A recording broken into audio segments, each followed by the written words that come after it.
Bill Cash, the famous or possibly infamous Bill Cash, who led a rebellion against the British government. Nowadays, you don't get your head on Traitors' Gate for this, but it's very famous at the time. But really, Bill is far more than just a Eurosceptic. He's been a constitutional lawyer. His legal expertise is not just refined to Britain or European issues. I believe he's also an advisor to Canadian government and even native peoples of Canada. The Six Nations. Yeah. Okay. He is also the founder and I believe the chair of the European Foundation think tank, which I presume takes a slightly Eurosceptic or Euro-realist, maybe. Rigorous in its analysis. Okay, good. Many of you will know Sir Tony Brenton from yesterday. Somebody at the heart of the Foreign Ministry, the FCO, Britain's FCO, for the last 30, 40, 50? No. 33 years. Okay. Really, what's fascinating about Tony is his breadth of knowledge. I mean, he's been ambassador to Moscow. He's been a leading light in the discussions and negotiations in climate change and in environment. Also in the infamous centre of European power, Brussels, for a number of years with UK representation there. So somebody who's really been at the heart of British foreign policy for the last 33 years. I'd like to quickly start, maybe a bit unconventionally, by asking a question straight to the audience. I'd like you to show your hands about this. Members of the audience, ladies and gentlemen, could you put up your hands if you believe that European integration has gone too far? This would. Maybe put up your hands if you think it hasn't gone far enough. You've got some work cut out here, Bill, I think. That's quite usual. Okay, good. Well, maybe we'll take another vote on that at the end of the discussion and see if Bill has converted some people. I find that quite unusual, except with the British electorate. The title of this discussion is sort of widening and deepening of the European Union. I'm wondering, Bill. Is this possible at the same time? I mean, could it be that in order to widen the European Union, bring the benefits or possibly the disadvantages of the EU, after the collapse of the Soviet regimes in Eastern Europe, shouldn't really the European Union have concentrated more on widening as far as possible? Where do you stand on this debate about widening versus deepening? Do these two things go together, or are they mutually exclusive? Yeah, do you want to take a microphone, Matthew? Yeah. Is that all right? Can you hear me? First of all, I would just say that I'm described as a rebel and all that. I did vote for I voted yes in the referendum in 1975. And I also voted for the Single European Act with one reservation about the sovereignty of the United Kingdom Parliament in 1986. I've been on the European Select Committee for 26 years. So one thing nobody can say is that I don't know the subject matter. And it's really, my main concern is about democracy and consent. And we may get onto that. But fundamentally, the question that's before us today is, as I read it through the back of my head, widening versus deepening. And I was saying to Sir Tony earlier that I had a discussion during the Maastricht debates with Douglas Hurd, who was then the Foreign Secretary. We did still talk, despite the fact that we had this rebellion. And he asked me that question, which of the two, and my answer was that widening is deepening.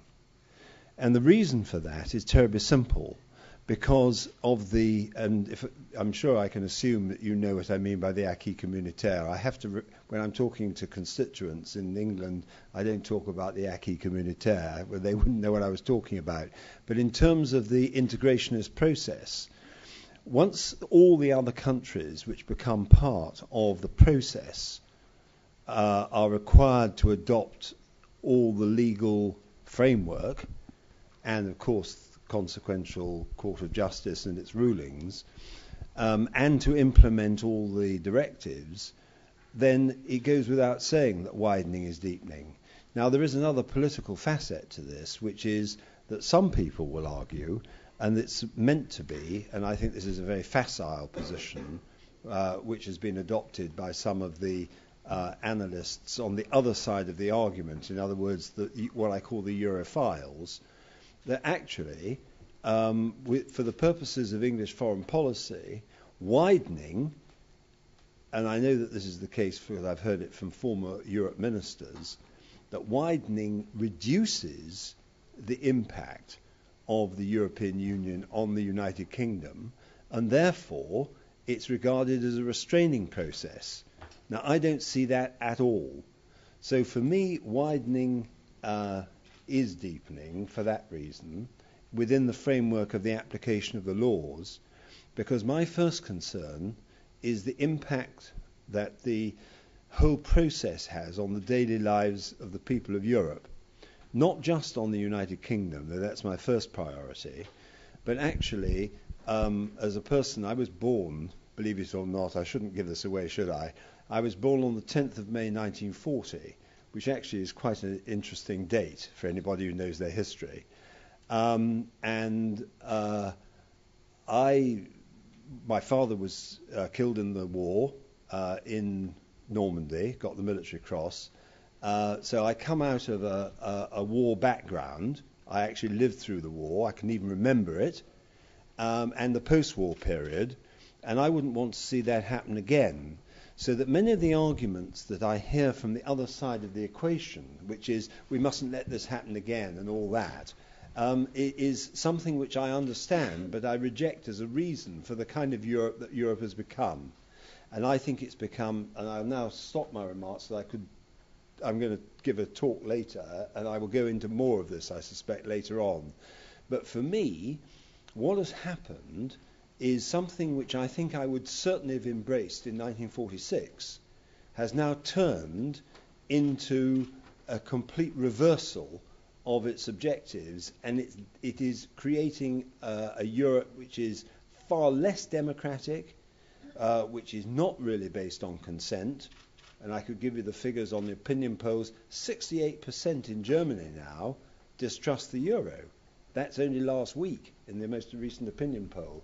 And so I see the whole process as having become self-destructive. It is, I think, failing, and we could get on to that later. But does that answer my question? Answer your question at least a little bit? At least a little bit. But before I go on to this, Tony, I really want to push you a little bit further on this, particularly with regard to widening and also to new members. I'm very interested, and actually it's quite shocking news that Bill Cash can conceive of certain years he would be very Europhile almost. I hope there's no journalists here because you will be in trouble back home. But I wouldn't actually, because I've said this in the House of Commons. It's well known. The mythology about some of us can only be countered by the realities.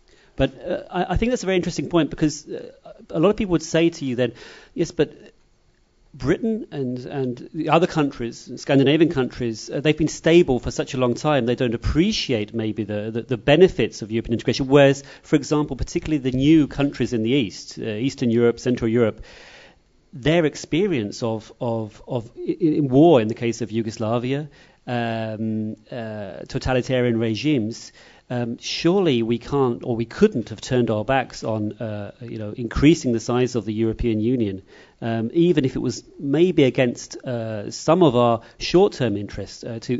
To have a European Union, or to have a European house with Poland as members rather than as a satellite of the Soviet Union or Russia, is surely something that Bill Cash can agree to. Well, actually, I actually spoke the first time in Germany. I spoke in the Reichstag before the wall came down. I mean, I actually went up to the wall because I wanted to be there, and I spoke in the Reichstag. It was a very run-down building in those days, and there were about 400 people. I was the only English person invited, as far as I know, and it was a fascinating experience because it was all in the heat of Europeanization, if you see what I mean. But actually, you mentioned the consequences of being under the communist regime.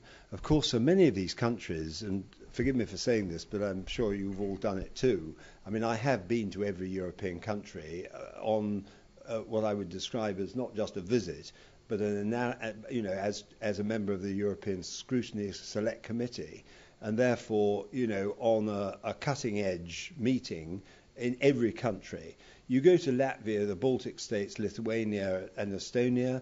You go to, you come here to Germany, or you go to almost any of the other countries. Not all of them, but almost all the others. And one way or another, they've been deeply affected historically. And you go. I have spent a lot of time. I was with the Polish ambassador only 2 days ago.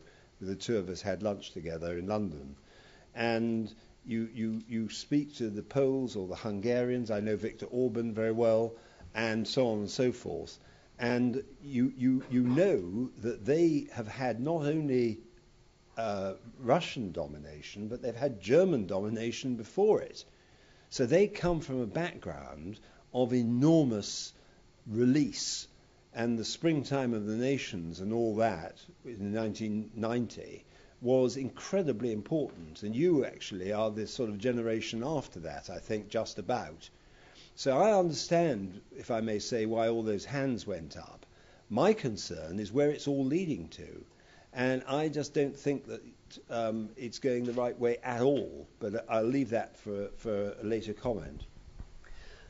Tony, as the representative of the establishment here, and somebody who's in various offices has been behind this movement to European integration. Bill Cash doesn't come from nowhere. He's representing constituents, and many Conservative MPs, indeed many Liberal MPs represent constituencies with strong majorities who are not only Eurosceptic, but in many ways gasp even more Eurosceptic than Bill Cash. I mean, we've seen the rise. I know many of those studying British politics here will know about the UK Independence Party, a party committed to leaving the European Union. Gained 10%, 20% of the votes in some constituencies. And hasn't there been a danger in British foreign policy that politically, culturally, psychologically, the British population for a long period of time, including now, is very Eurosceptic, whereas the cabal at the British Foreign Office has been maybe driving forward something which, with the best intentions, is against the democratic wishes of the population that they are serving. If only the Foreign Office were as powerful as you suggest.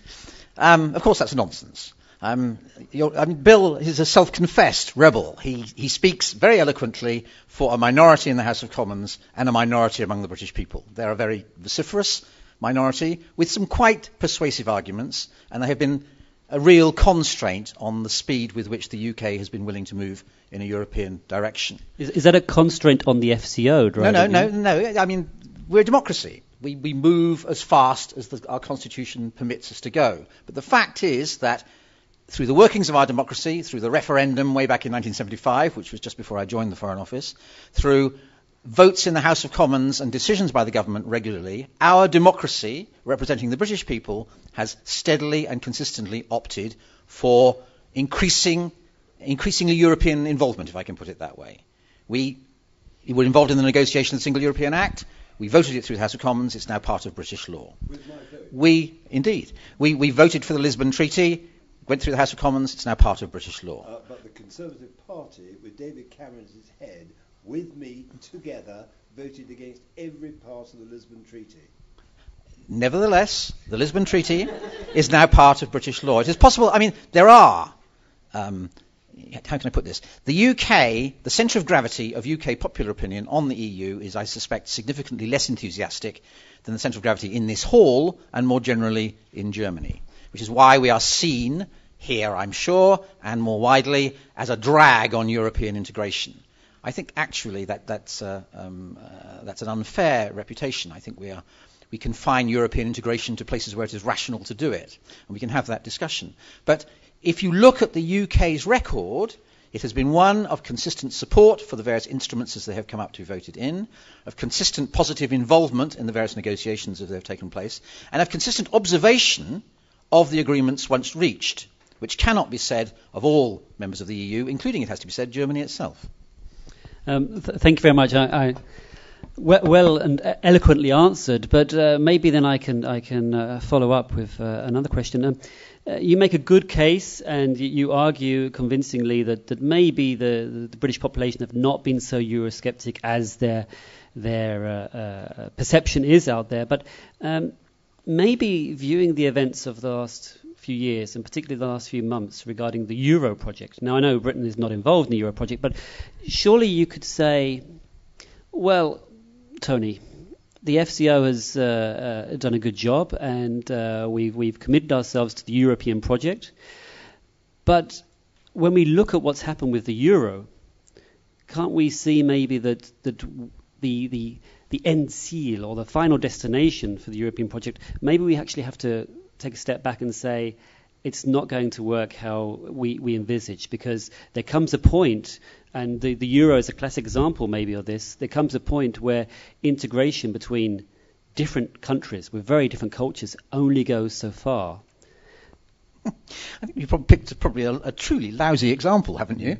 And if you look at the Euro, we, at the time that the Euro was being negotiated, said this is going to run into horrible problems. It is extraordinarily difficult to run a common currency without having much, much closer to common taxation policy, common financial policy, common economic policies than any European population is willing to accept. Therefore, we said, this is going to run into choppy water, we will stay out. Here we are, 10 years later, about 10 years later, and I'm afraid you guys are in the choppy water, and we are not. You know why I use this example, though, because in many ways, in many different realms, environmental cooperation maybe, or certain other fields, it makes sense for different independent countries to work together. But surely there comes a point where Europe is moving forward and integrating further, that there comes a point where it becomes impossible without a kind of European federal state. And I think that's what Bill Cash is worried about, that up to a certain point a free trade area makes sense. But isn't there a worry that the FCO has been dragged along, or maybe dragging Britain along in this way? I mean, the European federal state, to the extent that it was ever real, and I suspect it wasn't ever real, has visibly receded over the last couple of years. And that's actually rather a good thing in terms of UK domestic politics, because it means we can have our domestic political arguments in a rational environment where you talk about issues on their merits. You talk about doing more on, extradition within the European Union, shared European approach to energy, shared European approach to climate change, without people in the House of Commons standing up and saying, we can't do this because it's another step towards a federal European state.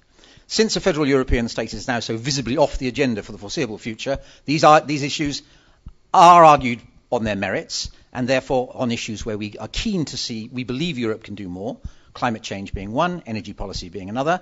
We are very supportive, and we are not held back by that entirely artificial constraint. Now, could I take the gloves off? My opening remarks were entirely supportive of the world of diplomacy. Now I'll be a politician. And I will simply say this. First of all, I'm not in the minority. I was actually elected. I'm the first chairman of the European Scrutiny Committee to be elected by the House of Commons. Okay? And I was elected unanimously because nobody was prepared to stand against me.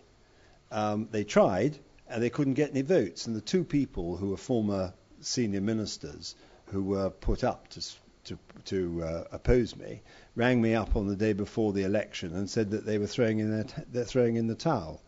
And the reason for that is very simple, which is that over a period of 20-odd years, from being in a fairly isolated situation, and I'm not going to claim exclusivity in this. I had a number of friends, not very many, but certainly since the 1990s, we made our case.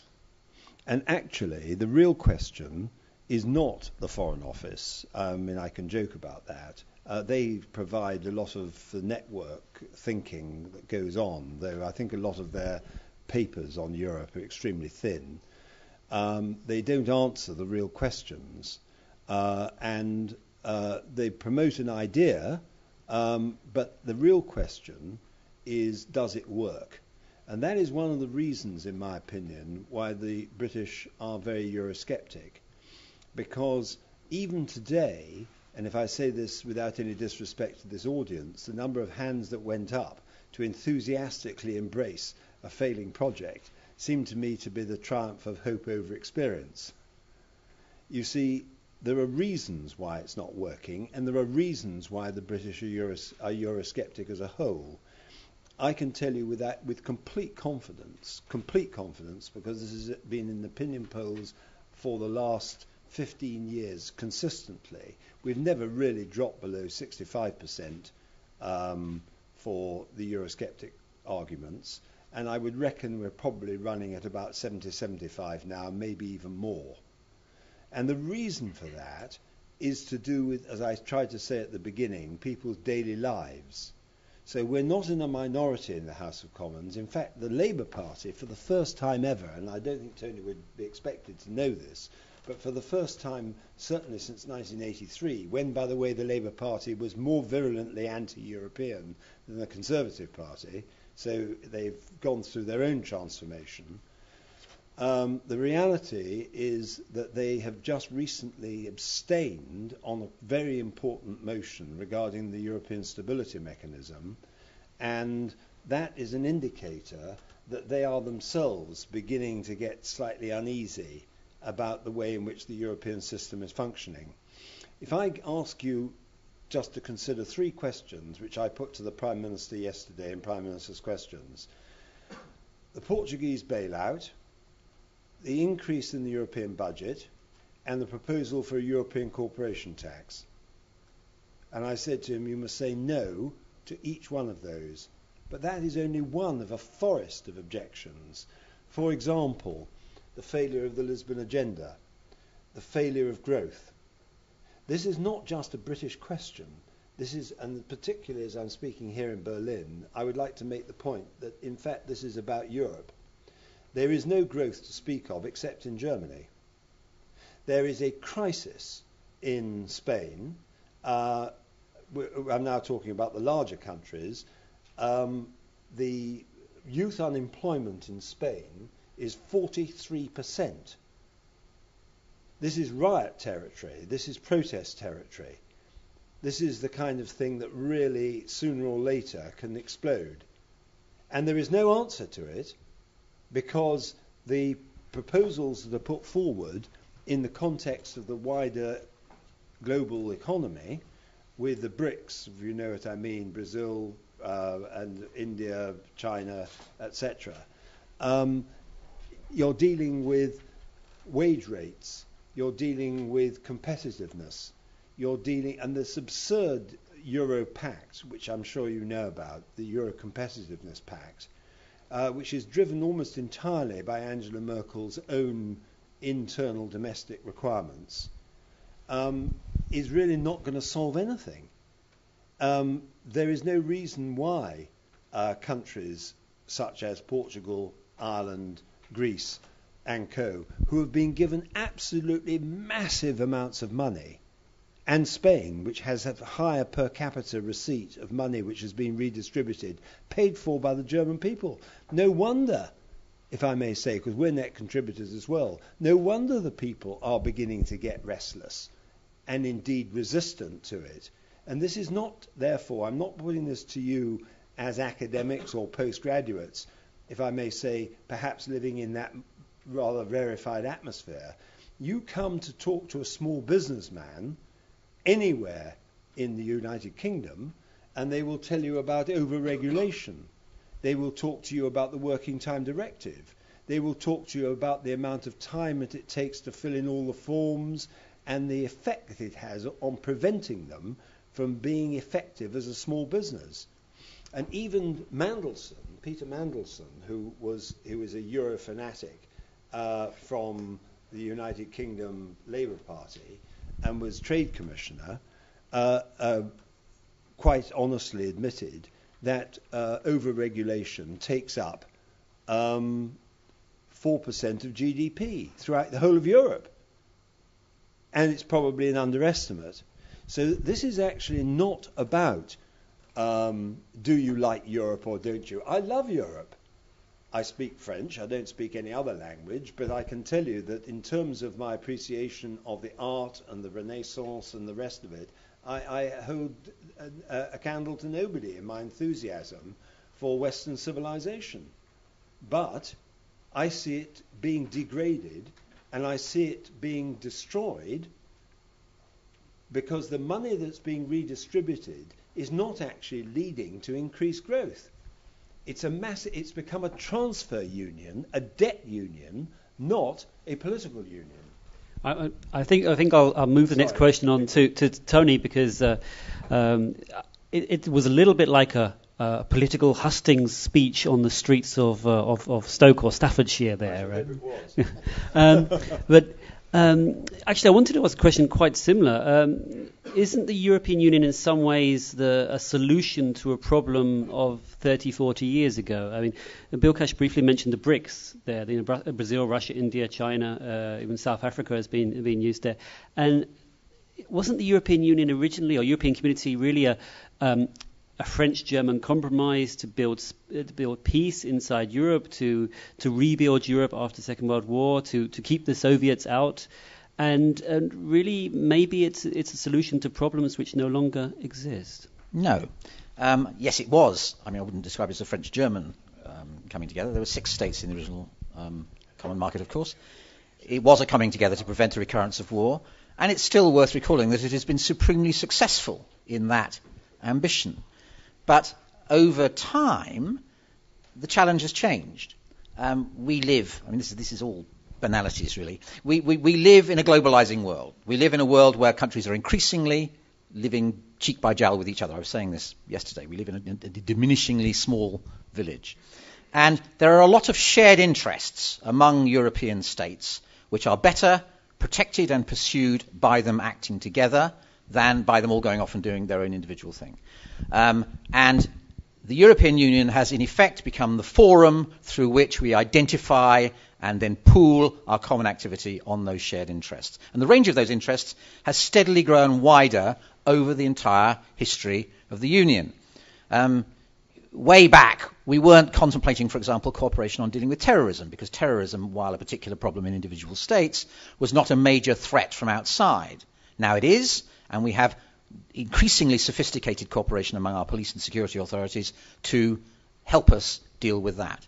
Climate change, no one had ever heard of course, when the European Union was created, but Europe is now a key player in global climate negotiations, and it's a key player because the member states of the European Union have been able to put their policies together and push them jointly, and they've undoubtedly had a significant effect on the whole way those negotiations have gone as a result.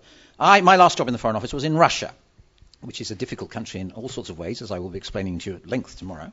But one of the things which helps to keep Russia in a reasonably rational place vis-à-vis the rest of the world is the impact of the European Union, is the fact that the European Union, for example, took a united approach on Russia joining the World Trade Organization, and therefore was able to impose fairly sensible conditions on them as they approach doing that, was able to respond unitedly to various problems that I faced while I was in Russia, when a Brit was killed on the streets of Britain, a guy called Litvinenko, in ways which raised suspicions about the involvement of the Russian security authorities. And obviously we were infuriated, but our rage was amplified by the fact that the European Union was able to speak together. Now, those issues, the issues like that, where the European Union usefully can speak together, they're not getting less, they're getting more. So the case for the continuing activity of the European Union remains very strong. Thank you. Could I just on that, because it is an important point. Okay, very briefly. I am not going to argue for 1 minute against cooperation or alliances. I'm almost exclusively dealing with the question of the failure of the project as it's been devised in the areas that are concerned the daily lives of the electorate, but also because I believe that if you take away the safety valve with the monumental complexity, I don't know how far any of you studied all this, but I can assure you as a constitutional lawyer, but more particularly as a politician on the European Scrutiny Committee, the absolutely impossible, impenetrable maze of procedures and regulations are so far removed from people's daily lives that it is impossible to imagine that there is any real connection between what goes on up there and what goes on the ground. And I'm all in favour of cooperation. Actually, I very much share your view about that in terms of the impact that working together can achieve in terms of Russia or for that matter, China or whatever. But I do have to say that you could do that without the legal framework and all the complexities that have been built up layer upon layer into what is in fact a monolithic labyrinth, which is impossible to penetrate and which by virtue of that alone is undemocratic, let alone the fact, and no one's mentioned yet, the euro crisis.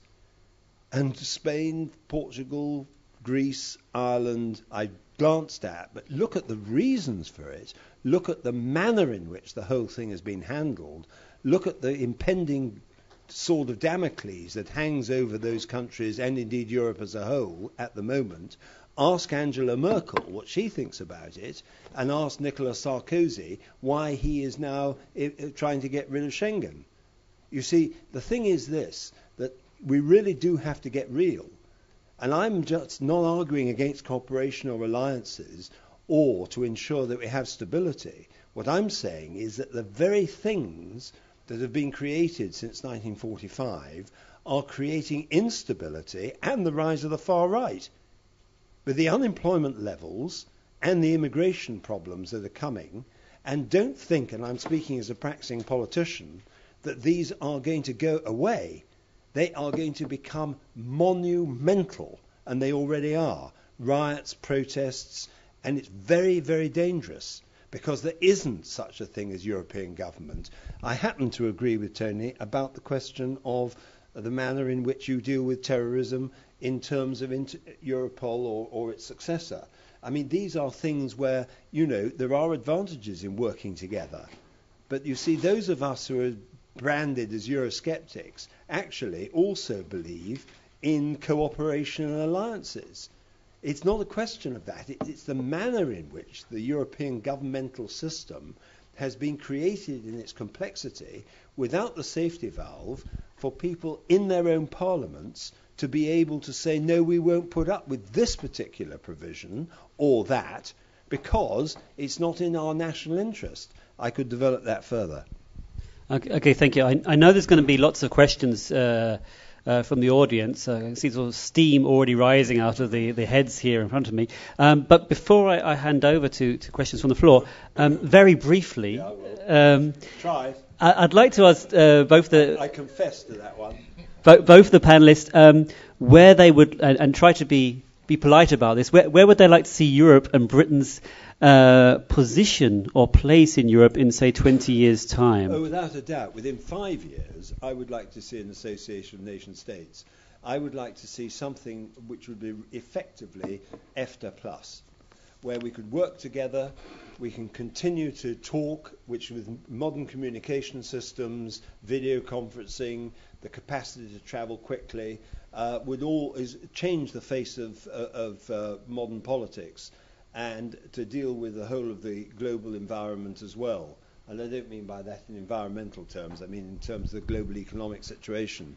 So, but I really, really do believe absolutely, and most of my driving force comes from this, that the creation of this monolith is going to be entirely self-destructive, and it isn't necessary, because when others speak of subsidiarity and they say you will only do that which is better done at a national level, it's a sort of Jesuitical contrick, which is that the hierarchy has to prevail. It's not actually a real philosophy, and it's not applied in practice. So you would rip up the directives of the EU. You'd make a bonfire of the. It's become very, very difficult because of the volume of it.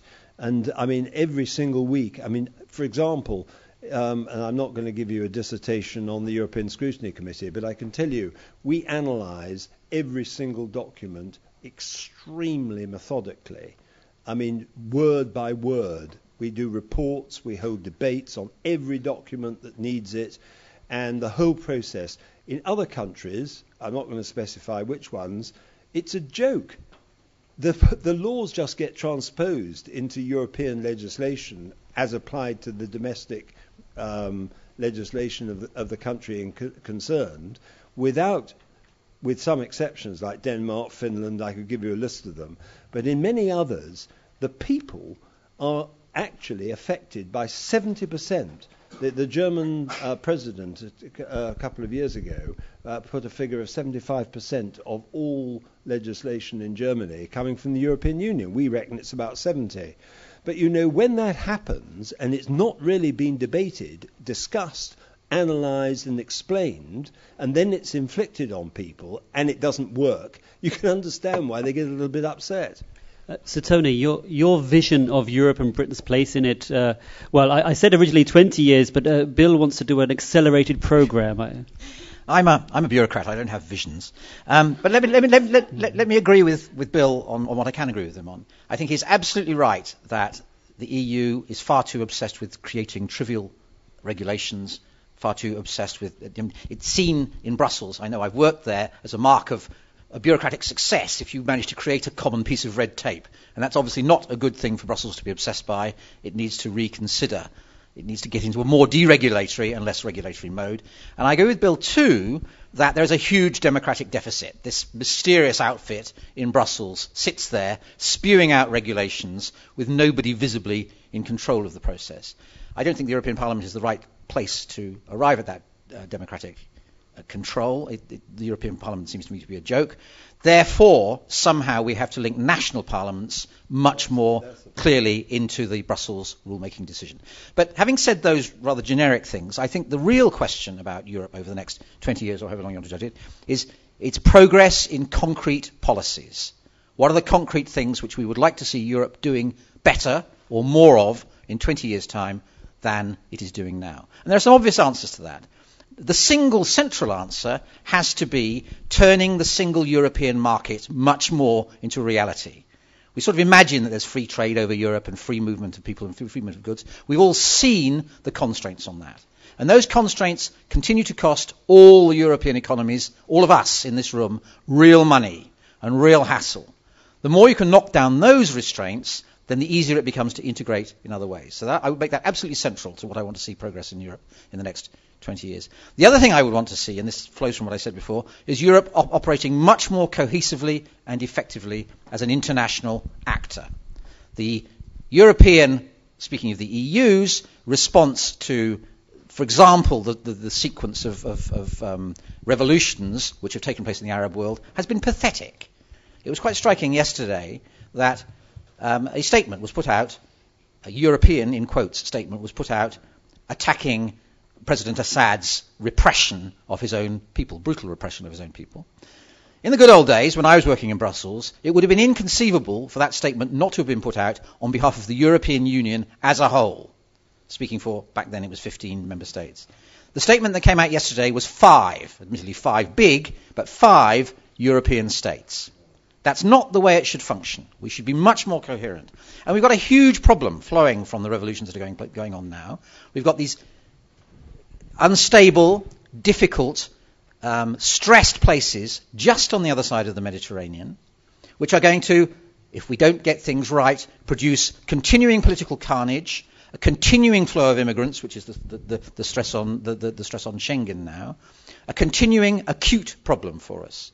It is absolutely vital, and this is a central example in my mind at the moment, that Europe sorts itself out on finding generous aid for these places, generous political support as they try to turn themselves into real democracies, genuine involvement in places like Libya where the process isn't complete, and even when it is complete, still is going to leave us with a pretty messy situation. So there are two obvious central tasks for Europe over the next 20 years. I just have to. Right, okay. Sorry about it. With very quickly, with Bill's vision of an EFTA plus, basically, for European Union, and your comment about Europe being a more cohesive, effective force, and you mentioned foreign policy, which is the most important maybe policy area. Surely this is diametrically opposed. There's no possibility of Europe as an EFTA plus in Bill Cash's vision being a cohesive and effective force in foreign policy when you have 27, 30, 35 countries. No, I don't think that's true. I mean, foreign policy in an ideal world reflects your domestic interests. It reflects, if you want a democratic, if you're democratic internally, which we are, then you want to see the spread of democracy. And you want to do a reasonable amount of practical stuff to support that. And somehow we've not been able to make that link between what I would describe as Europe's values, and this applies to all the member states of the European Union, and Europe's external activity.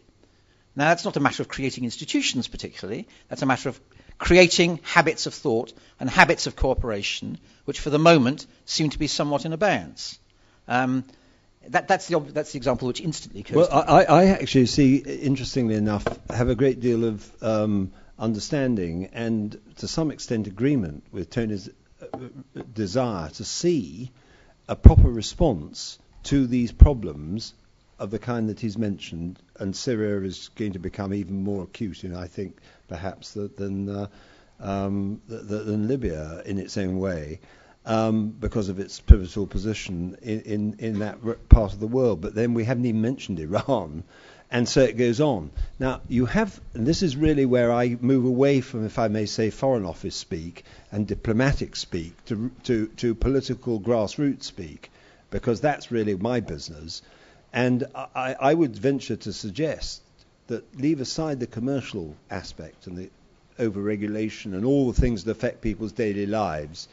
The intrusion of European arrest warrants would be another example I could give you, but they can cut both ways.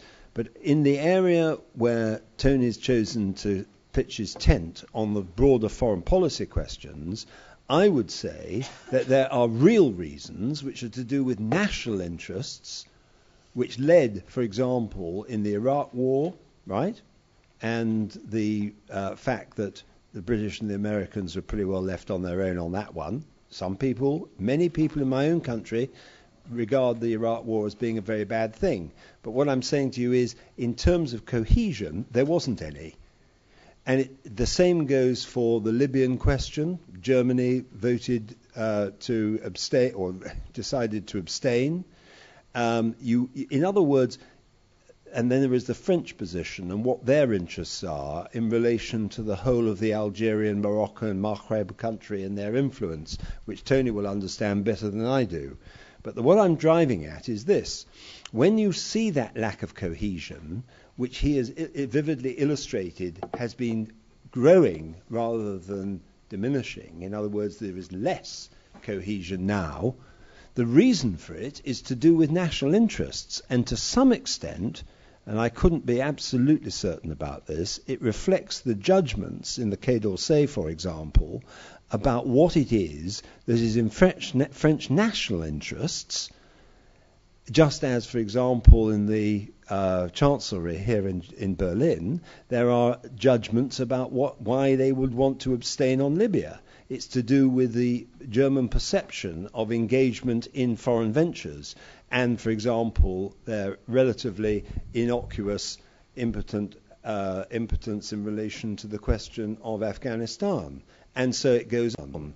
So what I'm arguing is simply this, that whereas I do think that to deal with a lot of these problems do necessitate a greater degree of cooperation, when you ask the reasons why that cooperation is not forthcoming, as in the case, for example, of the commercial questions I raised earlier about over-regulation, etc., It is because what is being confronted is seen by the governments in question as being against national interests. Therefore, there isn't the cohesion. So it's not enough to say, oh, we just want more cohesion. It's a bit like the United Nations, which is 60% politics and 40% law. Thank you very much. I could discuss this all day, but I'm going to open it up to the floor. And just once again to reiterate, we have a former ambassador who mostly gave his advice in private to the FCO as part of the establishment of the FCO for 30 years. And we have Bill Cash, who the last person he asked questions to was Dave Cameron. So it's not very often that you follow David Cameron, the Prime Minister of Britain. So I'd like to open this to the floor, and feel free to be as provocative and as impolite as possible. I'm sure they won't mind. They've both faced questions at far more raucous events than this before. Have we got a first question, please? Okay, hi, my name's Jamie. I'm from London. I've got a remark and a question. The first remark is I do think Britain's becoming increasingly Eurosceptic, because if we look at the last European elections, it was Conservative on top, UKIP in second, UK Independence in second, and Labour, who were the governing party then, in third place, which was quite bad for Labour. My question is to Bill Cash. Who would you recommend for a British person to vote who might be Eurosceptic? Because the stuff that you say about Europe, your very Eurosceptic stance, that's not really what the Conservatives overall as a party stand for. From what I've heard today, someone who heard that would probably think that goes more with the UK Independence Party. Are you going to end up like one of those people, those Conservatives, who go off and join the UK Independence Party after the Conservatives, like Lord Pearson, because they're becoming increasingly popular? So I'm just wondering if that's your kind of vision in the future. Well, Malcolm is a very old friend of mine, but we do have a very serious difference, and that is that he is only dedicated to getting out of the European Union, and that's what UKIP is about. As you'll gather, I'm looking towards renegotiation.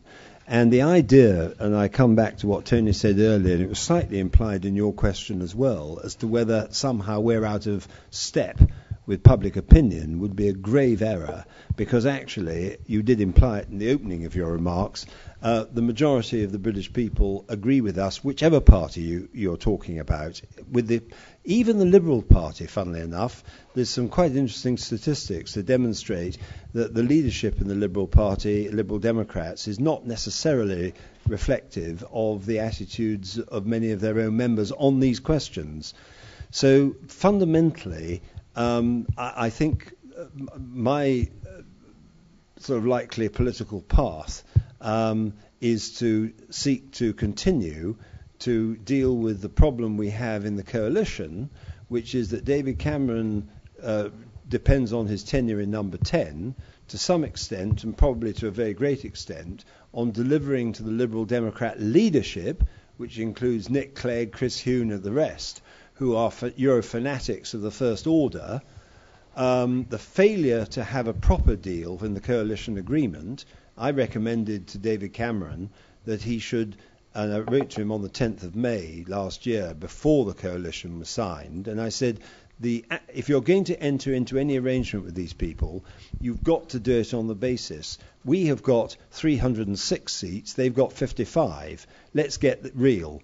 They don't actually have any purchase on the British electorate, whatever, and therefore, I'm talking as a whole, and therefore they should be required at least to abstain on all matters relating to European policy, instead of which, actually, I could give you a list as long as my arm of hugely important things, such as the issue of the bailouts, the European Stability Mechanism, questions of direct taxation, all sorts of things, where the difficulty that David Cameron would have with the Liberal Democrats if he were to move away from European positions could lead him to lose votes and therefore potentially to be thrown out of number 10. So I mean, but I think the real politique of the coalition is actually at the heart of one of the big problems we've got. And actually, by the way, I put it to David Lidington yesterday when he came, because I gave him, as chairman, we had a committee to look at public session, which you can look at on the website if you're interested, in which I said to David Lidington, you voted against the Lisbon Treaty, and now you're implementing it. If I could very briefly push you on the point, because implicit in the questionnaire there was that the UK Independence Party, UKIP, have a very strong out agenda, whereas even Eurosceptics, such as yourself, you have a very sort of pro free market or trade area, so that you don't want out of Europe, you just want to have a different kind of Europe. I would like to sort of push. It's not that I just want a kind of different kind of Europe. It's absolutely fundamental. Well, this is you've got to have a completely different kind of Europe. This is my point. To what are there sort of lines in the sand where you would then say, actually, no, we should leave Europe? Is there sort of a line in the sand where you say... I could see it coming, and it wouldn't be my objective. And I've said this in public, so I'm not saying something to you which I haven't said elsewhere. The point about it is that if they continuing to develop and to foster and stimulate a failing system for some of the reasons I've given, and more besides, then and the undemocratic nature of it and all the things I've already mentioned, then ultimately you get to a tipping point, and I think we're quite close to it now, which is by the way, agreed by many of the people in the Conservative Party now in the House of Commons. There are 140 new members who are notoriously Eurosceptic.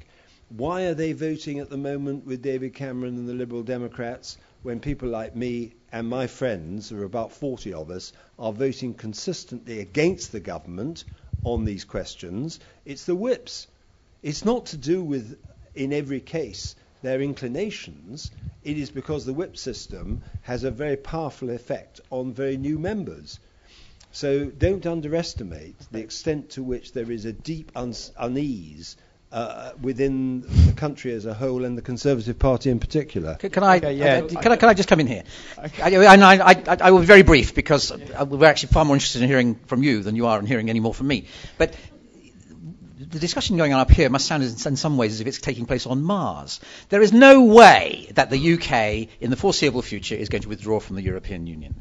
The benefits to us of membership are so clear and so transparent to every business in the country above a certain size, to every lawyer in the country, to any sensible constituency, that our involvement in the European Union, I suspect you're right that Euroscepticism is on the rise among the British people at the moment.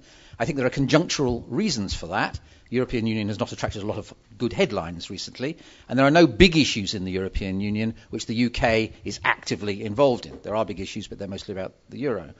But in terms of the benefits that the membership brings to the UK versus the disadvantages, it is utterly clear which way the balance lies. And that balance would prevail in the unlikely event that we ever entered into a serious debate about withdrawing. I have to reply to that. Just 1 minute. Actually, the question of whether or not we have a referendum is a key question on all this. And I don't think that there is any chance that the present government would have a referendum, because they would lose it. And that answers the question.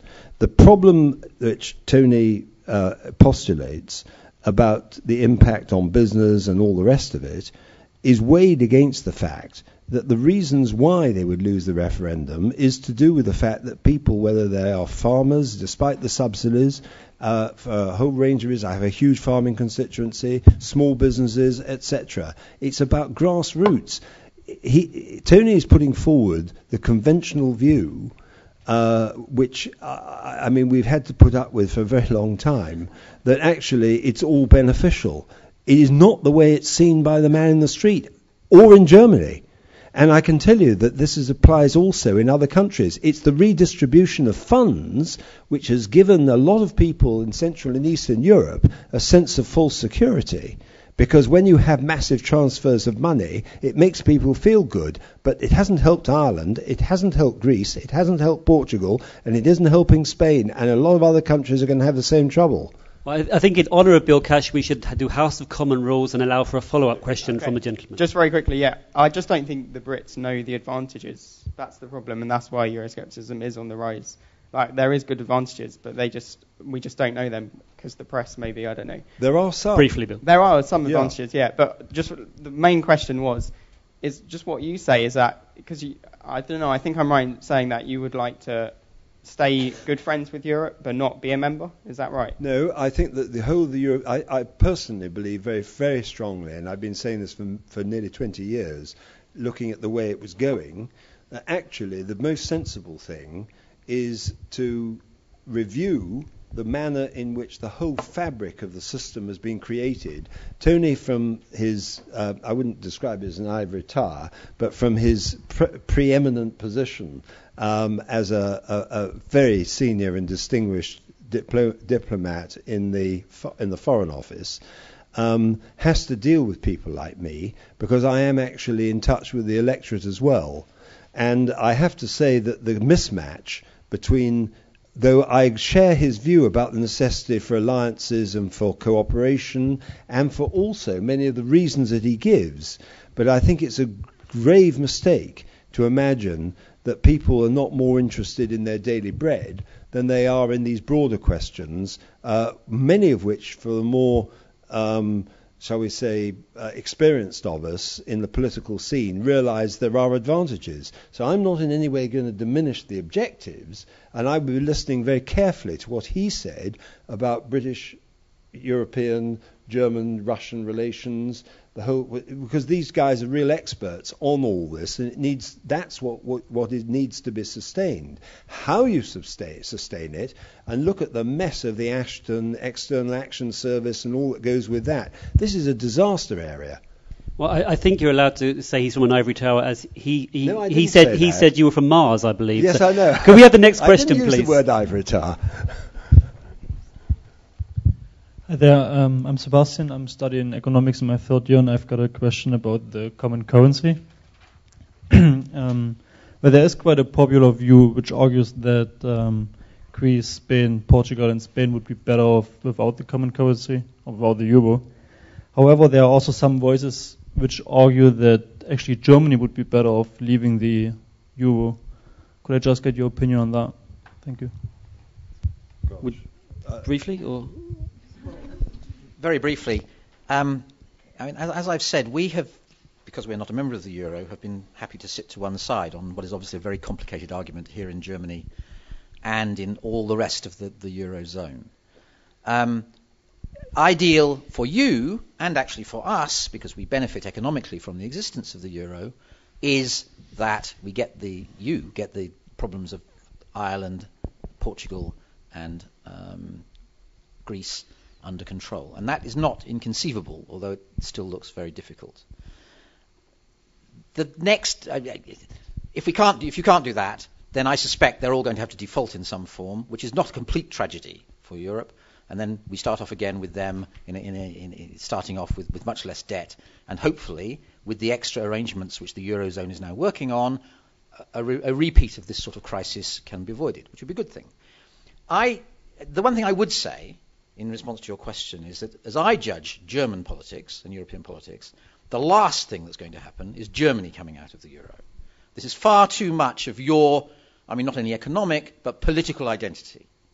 And the UK actually is very happy with that, because, as I say, we benefit from the existence of the euro. Very, very briefly, if I can push you, I know FCO types are not known for visions, as you said, but do you think Greece will be part of the euro in 5 years? Should be part of the euro?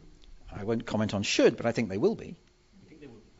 I'm reasonably confident they won't, and that's not based on my analysis, actually. It's based on what I'm reading, because you're an economist, I'm not. And, you know, as politicians, we ought to know our own territory. And by the way, most economists spend most of their time arguing with other economists, so that's another story as well. But I've been watching very carefully, and in fact, in this massive, great pile of paper here, I've got probably the most recent analysis from all the great experts from, I won't go into it all, on the question of default, etc. And the balance of opinion I've got out of these is that the likelihood of restructuring followed by default by Greece is almost inevitable. And it may be that I wouldn't want it, but it may be that it's going to happen, and that's what I have to look at. And the same, I think, will be likely to apply to Spain. There are differences between the different kinds of debt problems of the different countries, but I think what's much more interesting, in a way, though I would not underestimate the problems that come from default, because I think that would lead to a sort of chain reaction. But I think the reasons why the countries have got into default or have got into serious problems is really the key question, and it's because they don't have intrinsic growth. They have relied upon transfers and redistribution. The Merkel program for Europact and the rest is going to increase that and not the other way around. The European Central Bank has been actually buying up junk assets, and that's a sort of Lehman-type situation which could accelerate. There are real failures of grappling with the problem. You don't get public sector payments except, as I said in my election address, from private enterprise. There isn't one, and I said it in the House of Commons in a debate last night, on the European compliance by Britain with the current economic situation and convergence criteria. There is not one penny of public expenditure that is not paid for by private enterprise. It doesn't exist. If somebody can tell me how it can happen, I'd love to hear it. You can print money, but you cannot pay one penny of public sector payment at all unless it comes from taxed private enterprise. It just doesn't exist. So you've got to get that right. That's where your growth comes from. And the problem we've got is that there are trade unions. You take the position in Portugal. The reason the government collapsed is because the people, driven by trade unions and by the soft payments that they've been given, said we're not going to have an austerity program.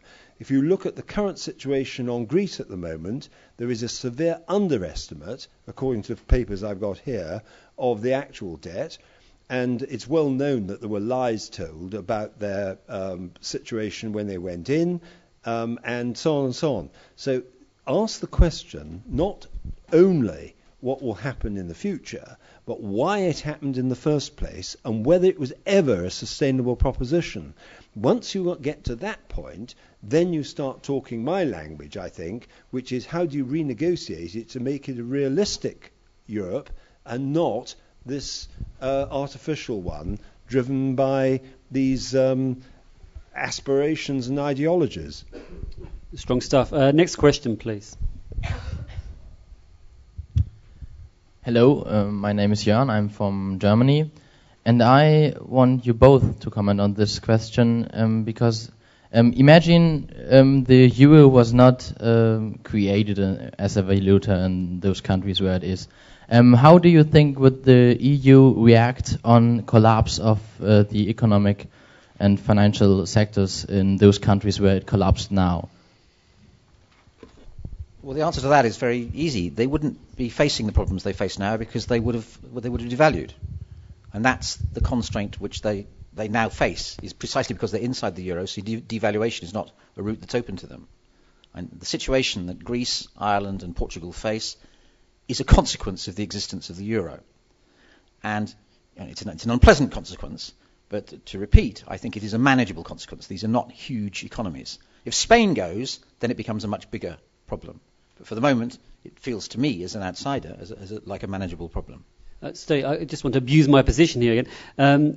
Surely, though, that all the countries of Europe couldn't have simultaneously devalued against each other, remembering that many of the European countries, the majority of the trade is intra-European. Surely they couldn't have all devalued at the same time. No, they couldn't, but Germany doesn't need to devalue. Germany is doing extremely well. So Germany would have been the... Germany, they would devalue against Germany. They would therefore buy fewer German goods and export more, I don't know what the Greeks export, but whatever it is, holidays. And over time, and it wouldn't necessarily take very long, their economies would come right. But that is not an alternative which is available to them. I think we're living in a complete fool's paradise. I think we're extremely lucky over the last 25 years. And I think that the holiday is over. The honeymoon is well and truly over. I say that with great respect to Germany in particular, because the unit wage labour costs for Germany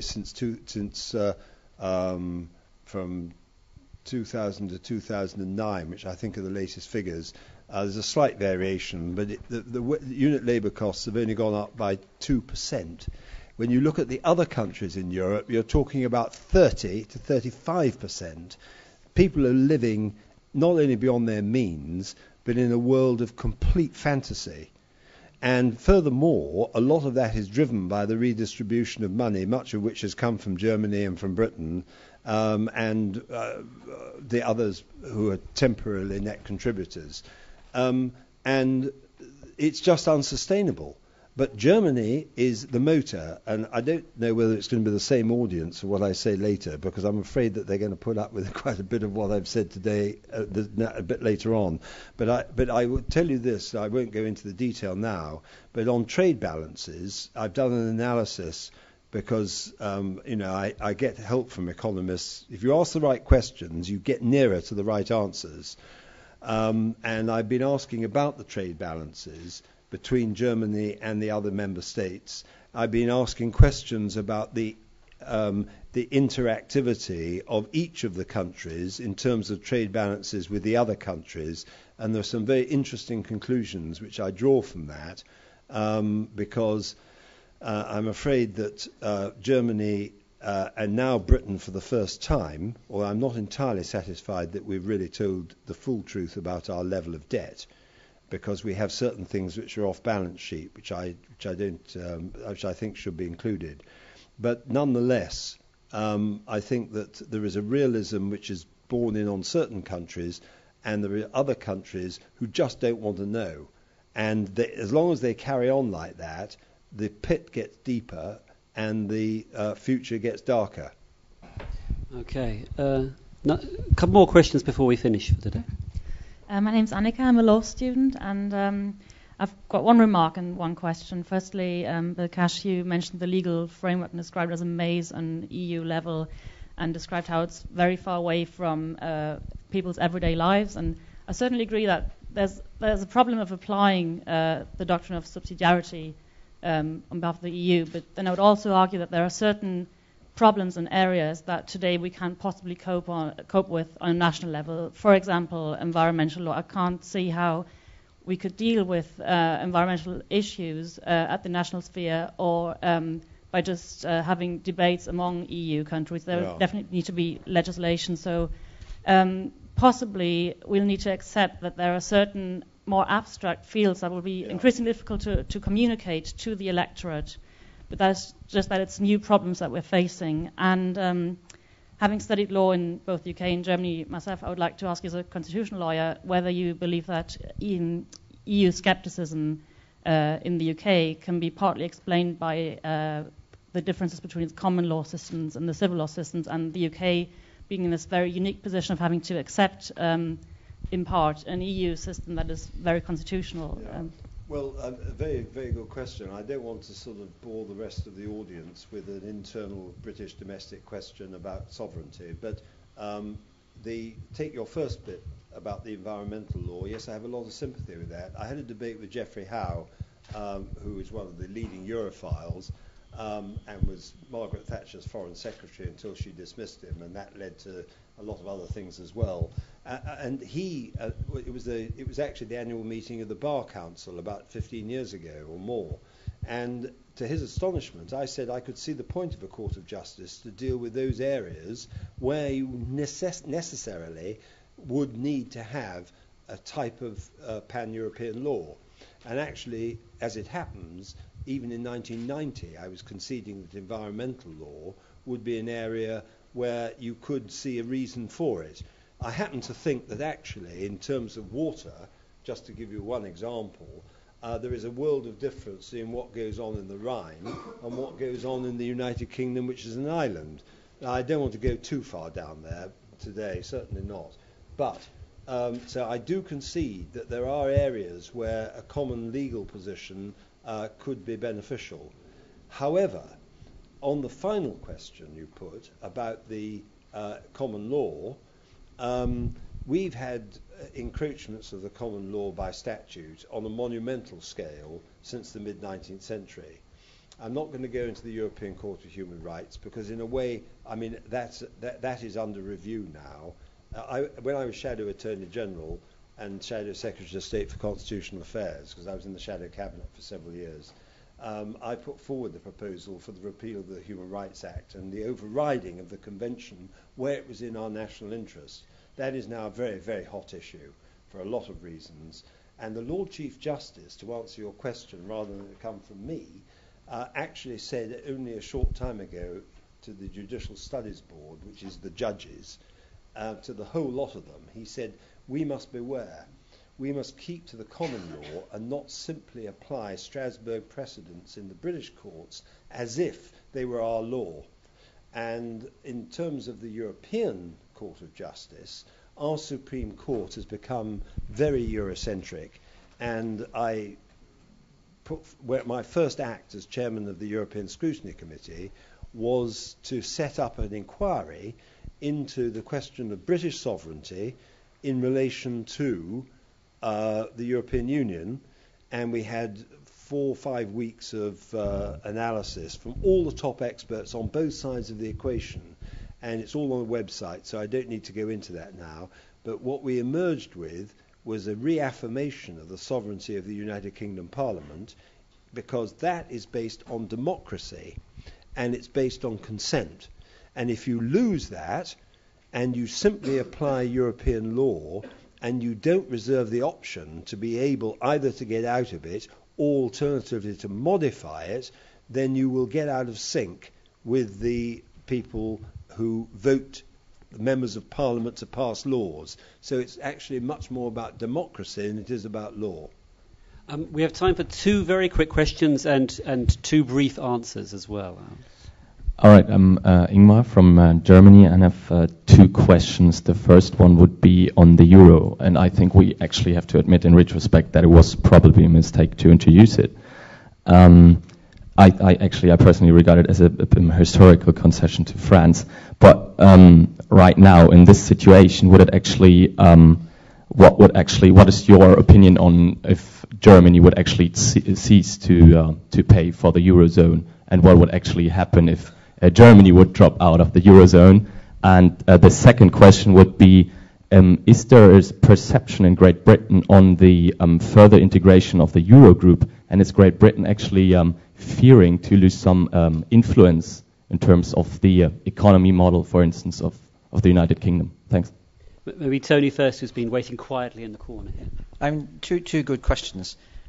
As I said earlier, I think Germany is so committed to the euro that on the present level of difficulties, you're in there for it, and it's going to cost you quite a lot of money. But it's worth remembering that the euro is a confidence trick in a way. As long as everybody believes that the debts are going to be paid, then actually the requirement to pay the debts will go away. And so what is going on at the moment is regenerating the confidence which seemed to be slipping away in the case of Ireland and Portugal and Greece. And as I said, there's a reasonable chance that that will be done. Even if it's not done by the current round, the current amounts of money and the establishment of the various arrangements which are following, as I also said, Ireland, Portugal and Greece are manageably small economies. It is possible with a bit more money to, I think, regenerate the confidence. The real question is a much longer term question. Having got the ship back pointing in the right direction and got the waves calmed down, you're still in 10 or 20 years' time going to have Germany, no doubt extremely productive and growing very fast, and I suspect Greece in particular and Portugal developing much more slowly. So the divergence which has created this problem could well come back. So this is not the end of the issue, but I think it is soluble for the immediate future. With regard to the Eurozone, you're absolutely right. There are concerns around, not least in the dreaded Foreign Office, that if the serious business in the EU ceases to be done in the EU and is done in the Eurozone, then the UK will lose influence. I think, and it is a reality of the way business is done in Brussels, that if you're not in the room, you don't count. But that said, well, first of all, there is no way that the importance of maintaining our influence is sufficient to attract us into the euro. I'm sure Bill will agree with me. One thing that we can be absolutely sure that we agree on is that the prospects of the UK entering the euro in the foreseeable future are absolutely zero, given what's currently going on in the eurozone. But the UK will have to work a bit harder in Brussels in order to maintain its influence, despite the fact that it is not inside the eurozone. Ironically, the very question in the debate last night, about 7 o'clock last night, I put to the Minister from the Treasury on the question of the single currency, was when, in the course of his speech, and you have to listen to this, he actually said, we do not intend to enter the single currency during the lifetime of this Parliament. So I immediately got up, as we do in the British Parliament, and intervened and said, that is not the Conservative Party policy. The Conservative Party policy is never. To which his answer was, that is what is in the coalition agreement. So that makes my point about the impact of the Liberal Democrats and the keys to number 10. But I can tell you that there is no chance that we will go into this single currency in my lifetime, let alone the lifetime or your lifetime. As yours is going to be longer than mine. But but I do think that the question of the Euro Pact and the economic stability mechanism, and the which I've been very much immersed in over the last 6 months, is a huge problem. And it's about the British agreeing to a treaty which allows the other member states to adopt Chancellor Koh's convoy, two-tier, two-speed Europe.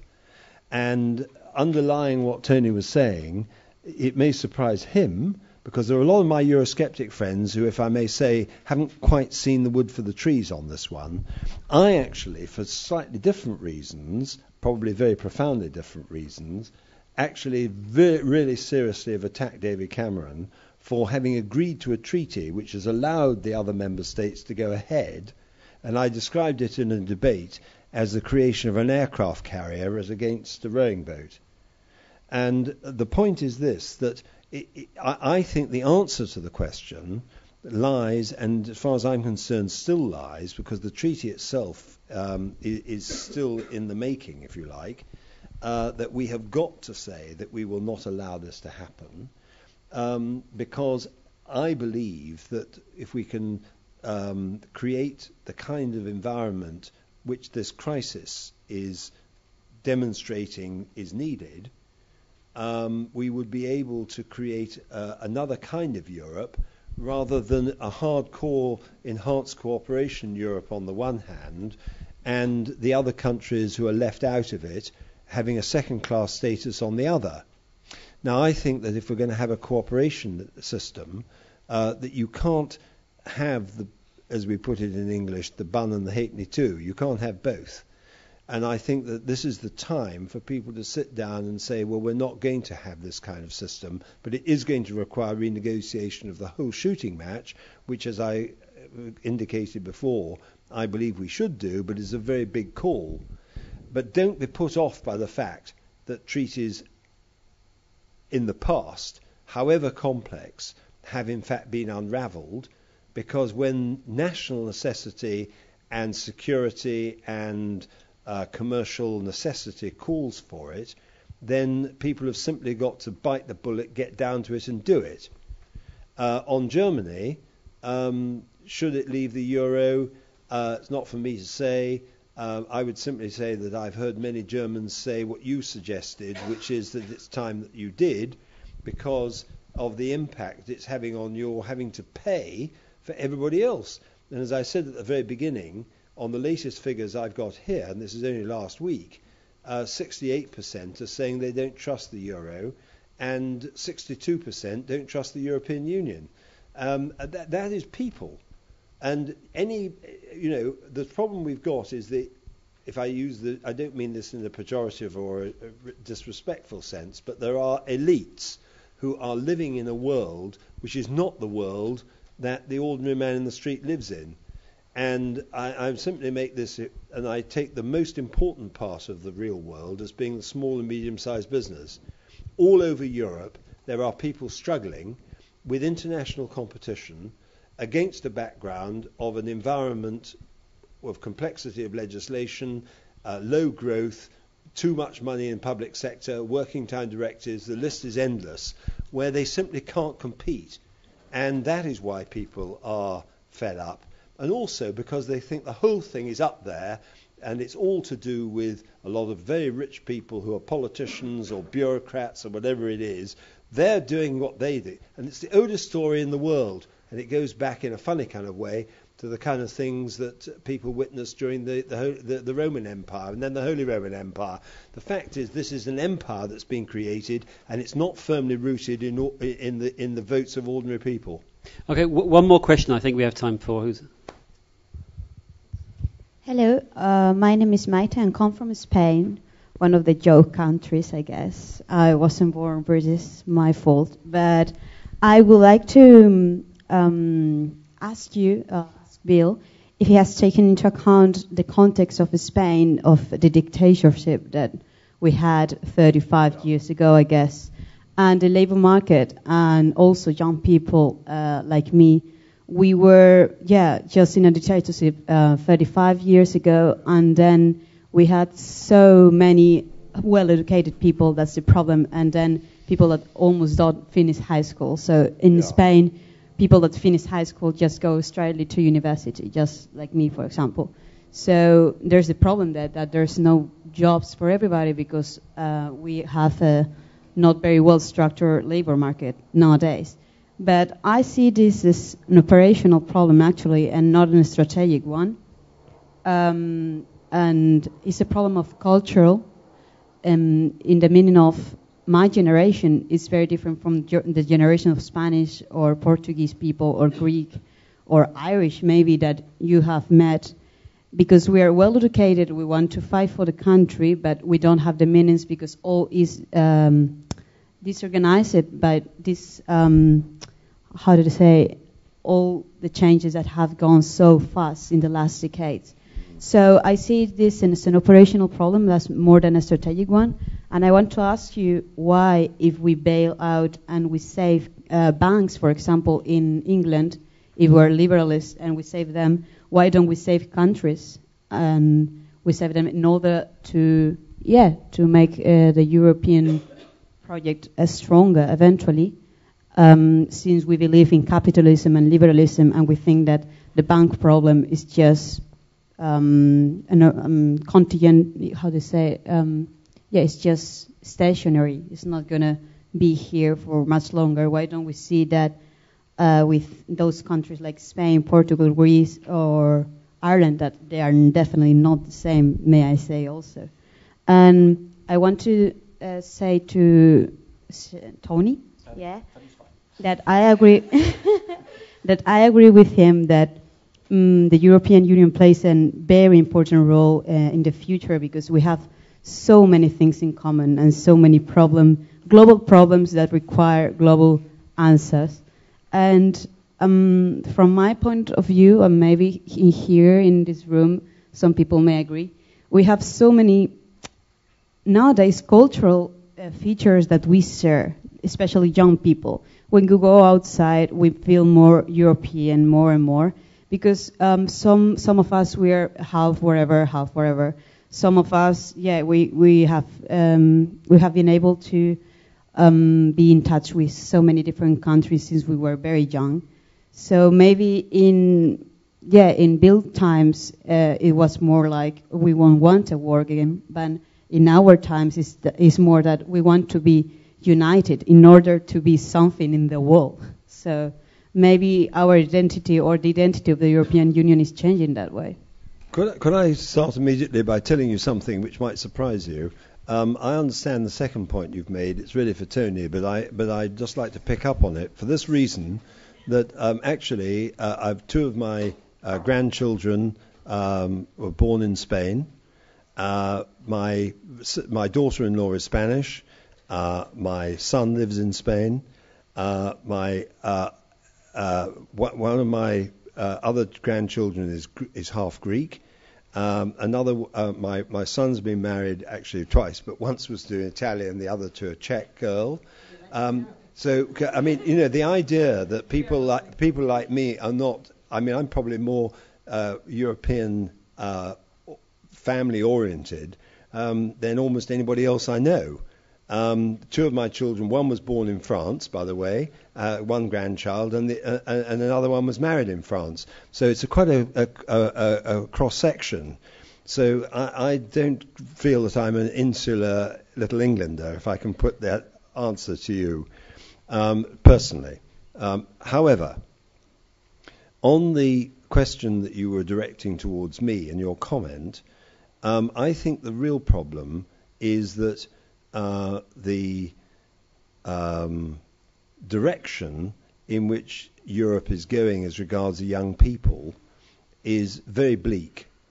And it's really to do, and I've explained some of it already, so I don't want to repeat myself. The reason why there is 43% unemployment amongst the youth in Spain, and I believe also it's getting very high in Italy, and in almost any country, it's over 20% in the eastern part of Germany, and so it goes on and on and on. This will lead to great instability. When the plug is pulled and the austerity programs which are required, which are absolutely necessary to reduce the levels of the deficits and the over-expenditure, which have massive implications for the banking system, for stability in the economy, when they start to bite in these countries, there are people, as you see in Portugal, for example, where they just turn around and say, we're not going to do that. And you can go along and you can say, but you've got to do it. You realize it's the only way you can save yourself. And they say, well, to hell with you. We're going to go on demanding the money and we're going to keep on having it. The real problem, and this is really quite tough talk, and it's probably a bit offensive, is people are just not working hard enough. People out in China and people with whom you're competing are actually having to, from a very, very low base, and it's very, in some respects, difficult to accept for them, but it's also advantageous to them because before they didn't have anything. And the same goes for Africa and other parts of Asia, and so it goes on. And the truth of the matter is that there ain't nothing for nothing. And people, if they want to, you talked about capitalism. Capitalism depends upon saving, and it depends upon actually creating a private enterprise. That's what it's all about. It isn't a theory. I can't quite remember how you expressed it, but you almost suggested that there was a kind of right to capitalism. Capitalism isn't a right. Capitalism is earned, and it's earned by prosperity, which comes as, for example, last Sunday I took my granddaughter to the Iron Bridge Museum in England, which was the beginnings of the Industrial Revolution. It started from nothing except hacking iron out of the ground, turning it into a smelting operation, and then selling the goods and then making the money and saving the proceeds and then reinvesting. That's what creates it. If you have an environment with all this regulation which prevents you from doing that, there is no capitalism. And I'm afraid to have to say this to a generalized audience, but too many people expect to get something for nothing. And I'm afraid that is also the attitude in the public sector. And when you look at Wales, for example, or Scotland, the figures coming out quite recently suggest that something around about, I think it's like 40%, I may have got my figures wrong, but anyway, are employed by the public sector. You can't keep that up. You have to find the money. And the money means you have to compete internationally, and that's got nothing to do with Brussels. They've got nothing useful to do or say about it. You know, the 2020 strategy and the Lisbon strategy which preceded it is just words on a piece of paper. You want to try reading it, which I have. I've studied it. It's just pure jargon. It doesn't help anybody to make a business. Very, very briefly, I think one of the points was implied was governments gave a lot of money to the banks.